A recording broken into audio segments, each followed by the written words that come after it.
The Arctic landscapes, places like Siberia, Canada, Alaska, and Greenland, have one of the largest natural carbon deposits locked in its frozen soils, also known as permafrost.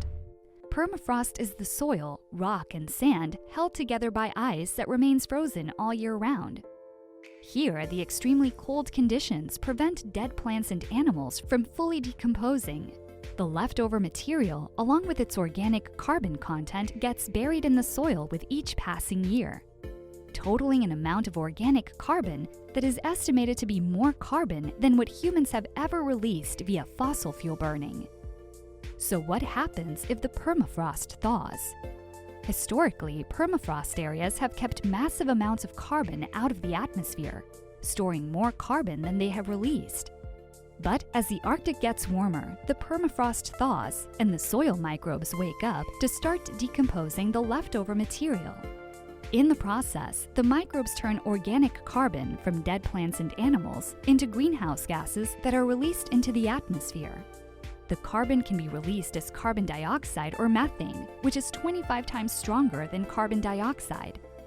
These greenhouse gases would then lead to additional warming, which would cause more permafrost to melt, resulting in the release of more greenhouse gases to enter the atmosphere. And the process would continue in a cycle that can change the role of the permafrost in the climate system. The climate could reach a tipping point where the permafrost no longer functions as a carbon sink that stores carbon and balances the energy budget, and instead it transitions into a carbon source, quickly emitting greenhouse gases and making the planet much warmer at a faster rate than anticipated. Today, Alaska and southern Siberia are two permafrost areas that are currently considered the most vulnerable, with the potential to abruptly thaw.